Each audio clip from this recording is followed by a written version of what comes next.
專皮嘅網絡觀察系列咧，一向都唔少人睇嘅，亦有人大讚理性同埋客觀。但係點解最新呢一條講響喉嘅片咧，會引嚟咁多觀眾嘅反感，連佢都要出翻個 thread 去回應？大家好，又係我網絡公道伯壽司郎。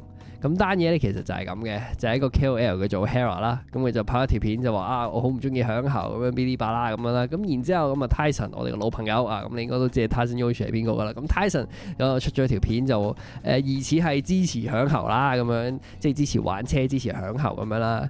然後支持響喉啦，反對響喉啦，網民就喺網嗰度片嚟片去啦。咁然之後你唔會估到個結果係點啊？個結局就係佢哋兩個一齊拍片 ，OK， 然之後就係幫 Tyson 去宣傳佢嘅新微電影 whatever，OK，this is marketing，OK，this is PR，OK，this is fucking genius，this is like 大家覺得呢個係咪一個好嘅 marketing 啊？留言話我知 ，OK， 留言話我知。之後 Jimpy 出咗條片去講呢一件事啦，佢亦都表明自己係反對響喉嘅 ，OK， 我都反對響喉 ，OK， 如果你係響喉撚 ，fuck you，OK，fuck you，really fuck you。條片有2/3嘅內容咧，都係講緊成件事起承轉合啊，或者中間嘅一啲小插曲。咁但係咧，其餘嗰1/3咧係講緊何文田金冬天嘅。如果你有玩開 Threads 咧，都知道呢度有老時常出現噶啦。咁佢嘅代表作咧就係約配安心事件。咁如果你有興趣，就可以自己了解下。就因為佢講 Hailey 咧，咁就有啲觀眾就覺得，咦，怪怪地喎。咁甚至乎有啲人就話，喂，Jimpy真係對你有少少失望喎咁樣。咁但係呢個唔係唯一一個原因嚟嘅。咁仲有啲原因咧，我哋後邊會講到。OK， 首先我哋嘗試 put yourself in someone's shoes， 我哋嘗試諗下Jimpy嘅立場係啲乜嘢先。佢覺得唔應該人身攻擊人，佢覺得禍不及家人。你無論男女爭拗都好，開始講人哋屋企人咧，我都覺得已經係 over 咗。點解佢今次會咁針對 Hailey 呢？有可能係因為佢見到 Hailey 一日咧就出咗幾個 thread 去批評 Tyson 啦，咁形容佢係樂壇黑社會啦，甚至咁啊嘲諷佢老婆 Christy 寫嘅散文。咁啊，可能呢一種嘅行為咧，對於 Jimpy 嚟講已經係 over 咗啊！嚇，佢覺得呢啲已經唔係我哋要討論響喉嘅嘢 ，OK？ 咁所以咧，佢就花比較大嘅篇幅去講何文田金冬天啦。咁 Jimpy 啊指控 Hailey 公審人啦，同埋雙重標準。佢就話 Hailey 批評 Tyson 嘅老婆咧似馬蹄露啦，但係之前大 J 咧就話 Cosa 似曾志偉嗰陣咧 Hailey 又話 cosplay 又唔係選美，咁啊有呢個雙重標準嘅嫌疑啦。咁佢亦都話咧 Hailey 咧喺 Threads 嗰度公審啊用狗，咁啊覺得呢啲咧其實都係網絡嘅霸凌，覺得呢啲係網絡嘅欺凌。關於佢批評 Tyson 個老婆咧，其實 Hailey 咧都有道歉嘅，咁但係只不過咧咁啊 Jimpy 啊似乎對佢道歉咧就唔係好滿意啦。7月份嘅馬蹄露人身攻擊事件確實屬於我嘅過失，我唔會因過往參與約會安心等等被視為對社會有貢獻嘅工作而推卸本次涉及人身攻擊嘅責任。好難頂，我係有錯，我係有責任嘅，我唔會因為我咁耐以嚟對社會嘅貢獻同埋大家對我嘅支持啊、鼓勵啊，我唔會因為呢啲嘢而去推卸我今次其實係有責任嘅。係幾多歲先至會唔覺得呢一樣嘢係吹捧緊自己？咁啊，另外條片咧亦都有講到 Hailey 咧就話想幫上次嘅化妝師咧去爭取佢嘅公道啦。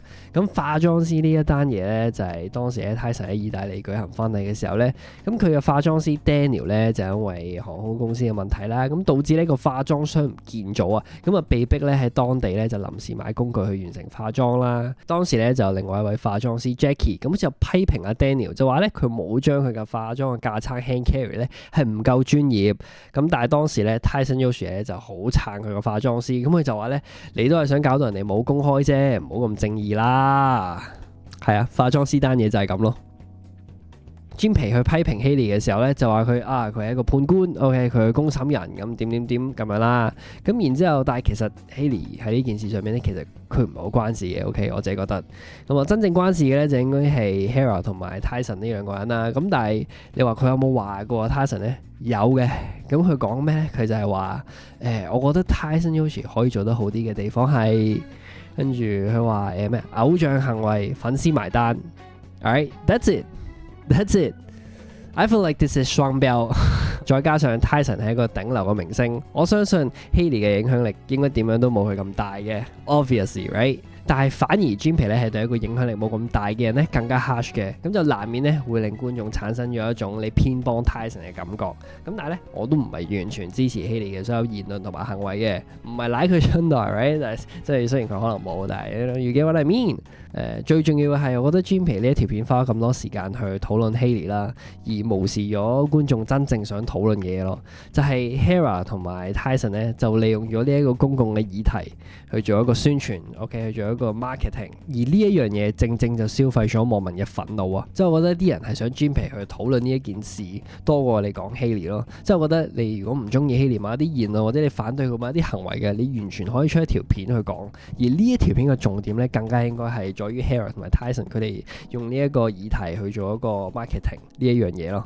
It's OK，呢個係我嘅諗法，你唔需要同意我嘅，但係即係我自己覺得奇怪啫，係啦咁樣咯。